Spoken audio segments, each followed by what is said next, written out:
warmest days you'll have down there in Antarctic winter have just enough wind to keep things stirred up. Frigid temperatures and no wind had left the team with little hope. They were now relying on sheer force of will to get them home. But the situation was still getting worse. As they weakened, they became more vulnerable to frostbite, a polar explorer's greatest fear. Captain Oates was the first to succumb. Poor Oates got it again in the foot. It is only with the greatest pains the rest of us keep off frostbite. No idea there could be temperatures like this at this time of year. We know now that when we tend to go from minus 20 Fahrenheit and we cross to about minus 30 Fahrenheit, there is quite of a sharp increase in the chance of development of frostbite. In fact, the chance go from about 50% to about 95% within that range. Frostbite on their feet was the greatest danger, for if they couldn't march, they would die where they fell. The simple ability to keep their socks dry became a matter of life and death. Very cold nights now, and cold feet starting March, as day footgear doesn't dry at all. Wet material loses heat 25 times faster than dry, and the cold tents never gave their clothes an opportunity to shed moisture. In fact, the tents were so cold that the men's socks froze solid at night, causing another grave problem every morning. Before beginning the day's march, they had to spend an hour and a half struggling to get their damaged feet into their footwear. It was an agonizing ritual that cost them valuable walking time and left their feet ever more susceptible to the chill. Their feet would have been raw in many places, so you don't want to press raw flesh against a rock-hard sleeping bag. It's one of the most painful things on earth. I remember for about 70 days every morning trying to put my feet, which were gangrenous, with bare-ended toes with no flesh on them, firstly into socks. I mean, it was painful even putting the sock on, and then trying to put them into our ski boots, which were rock-hard. Our Scotsmen not only had that problem every morning, but the problem which we didn't have, which was to not be able to get into their sleeping bags when they were still retaining body warmth from the movement of the day, is unthinkable. I mean, they were very, very brave men, all 5 of them. But brave as they were, Oates's condition was deteriorating rapidly. This was his second bout with frostbite, and skin that has been damaged once is far more vulnerable to re-injury. His odds of survival were plummeting. Oates is wonderfully plucky, as his feet must be giving him great pain. He makes no complaint, but his spirits only come up in spurts now, and he grows more silent in the tent. If we were all fit, I should have hopes of getting through. But the poor soldier has become a terrible hindrance, though he does his utmost, and suffers much, I fear. The team's options were running out.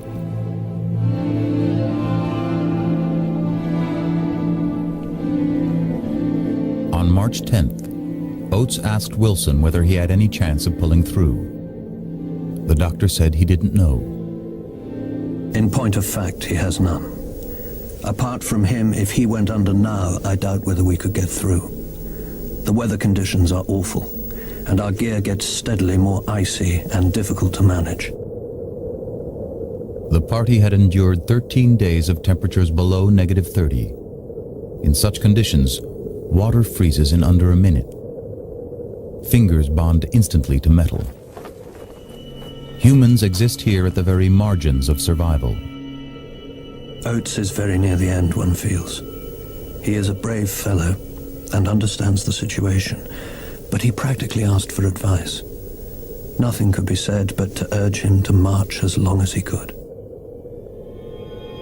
A few days later, Oates requested that Scott leave him in his sleeping bag. He said he could go no further and knew he was holding the rest of them back. His companions begged him to rally, and he relented. but the cold was quickly overcoming him. 3 days later, with the temperature now negative 43 degrees Fahrenheit, Oates took matters into his own hands.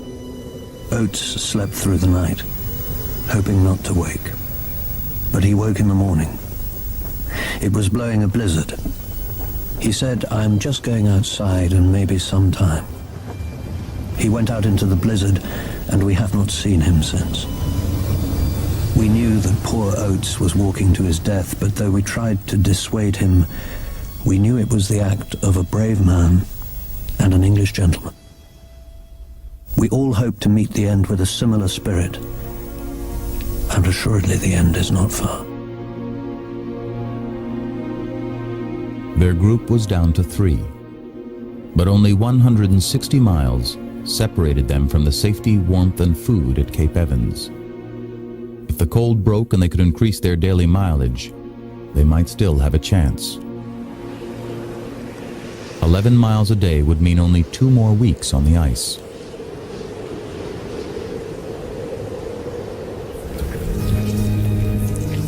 But the day after Oates's death, Scott found himself in trouble. During a bout of violent indigestion, he failed to notice when his right foot began to freeze. Within minutes, his toes were severely frostbitten. There is no chance to nurse one's feet. Amputation is the least I can hope for now. But will the trouble spread? Scott made only a few more diary entries after that. On March 21st, he wrote that the party was now only 11 miles from the depot at One Ton Camp. But a blizzard had stopped them in their tracks, and they were nearly out of fuel. Their only hope was for Wilson and Bowers to depart for the depot alone. Wilson and Bowers, unable to start, must be near the end. Have decided it shall be natural. We shall march for the depot with or without our effects, and die in our tracks. But they never marched again. In his last diary entry, dated March 29th, Scott wrote that the blizzard had raged for 10 days, keeping them trapped in the tent. I do not think we can hope for any better things now. We shall stick it out to the end. But we are getting weaker, of course, and the end cannot be far. It seems a pity, but I do not think I can write more.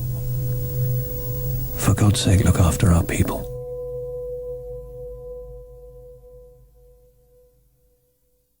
Bowers composed a last letter to his mother. As this may possibly be my last letter to you, I am sorry it is such a short scribble. We have had a terrible journey back. When man's extremity is reached, God's help may put things right. It is splendid to pass, however, with such companions as I have. I should so like to come through for your dear sake. Much and dearest love to your dear self, and May, and Edie. Wilson wrote to his wife, Oriana. My love is as living for you as ever. We will all meet after death, and death has no terrors. Don't be unhappy, darling. All is for the best. We are playing a good part in a great scheme arranged by God himself, and all is well. Scott wrote a letter he titled Message to the Public. In it, he listed the reasons the expedition had failed. He stressed that the logistics, the food supplies, clothing, and depots, had worked out to perfection. Then, he described the weather they'd faced on the ice shelf. No one in the world would have expected the temperatures and surfaces which we encountered at this time of year. Our wreck is certainly due to this sudden advent of severe weather, which does not seem to have satisfactory cause. I do not think human beings ever came through such a month as we have come through. Scott blamed the weather, but he was careful in his choice of words. Susan Solomon believes Scott's final note also contained a redemptive message to his meteorologist and friend, George Simpson. I think I know why he said no one. Because he wanted Simpson to understand that he was not blaming him for the fact that the forecast didn't turn out to be right. He was saying, look, Sonny Jim, you couldn't have forecast this. No one in the world could have forecast this. And we're dying, but it's not your fault.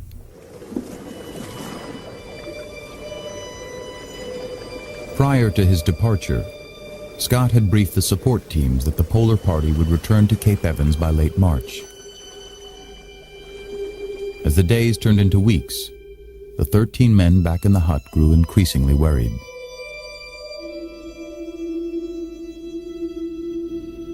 But there was little they could do as winter set in. April became May, and the sun sank lower and lower on the horizon, enveloping the continent in another long, cold, Antarctic winter. It was another 6 months before a recovery team could set out across the ice shelf. After 2 weeks of searching, one of the men saw the tip of Scott's tent sticking out of the winter snow. The search party recovered the men's diaries and letters. Scott's favorite hymn was sung, and the commanding officer read some of their last words aloud. Then they removed the tent poles and allowed the canvas to shroud their lifeless comrades' bodies. They built a large snow cairn and erected a cross, then headed back to Cape Evans.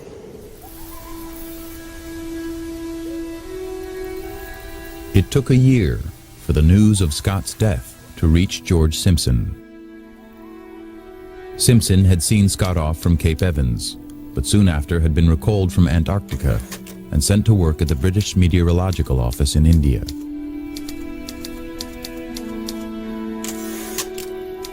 He found Scott's death extremely difficult to deal with. The news of the sad disaster came to India in such dribbles that it was nearly a fortnight before I could really understand what happened.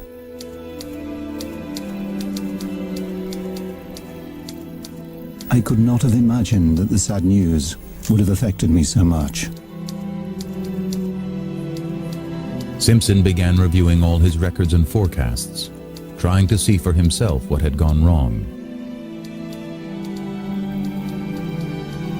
Was it a mistake he had made, or had Antarctica dealt them an unwinnable hand? At some level, I'm sure he blamed himself. I'm sure that he asked himself, well, could I have done it better? What did I miss? How did I screw up? And he had to be asking himself those questions, and therefore he was driven, I'm sure, by a sense of tremendous sadness over the fact that these men had died and that he had, in some way, played a role. 6 years later, Simpson published the first of a painstaking 3-volume study on the meteorology of Antarctica. In it, he concluded that the temperatures recorded by Scott's party on the ice shelf in March 1912 were nearly 40 degrees colder than those at Cape Evans. It was a difference he knew was not typical. 1912, he theorized, must have been an abnormal year, but he didn't have the data to prove it. Simpson absolutely nailed it.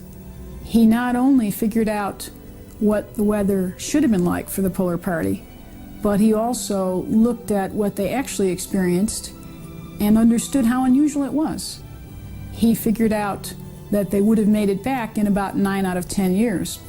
Turns out he was a little conservative. It's more like 15 out of 16. I don't think you have to be a scientist to be stunned by that, to be in awe of that man's insights. Nearly 90 years after Simpson's forecast, Solomon was able to prove that his work had been perfect. But she had the benefit of the modern weather stations with their constant measurements, while Simpson could only rely on his more crude readings. His forecasts were stunningly accurate, but in the end, they made no difference. 1912 was such an aberration, there is no way Simpson could have predicted it. To see that this man correctly predicted what it would take for those men to survive, what they ought to have had in terms of very survivable weather on the way back, and that he died not knowing that he was right, was an incredibly moving and really quite important experience for me.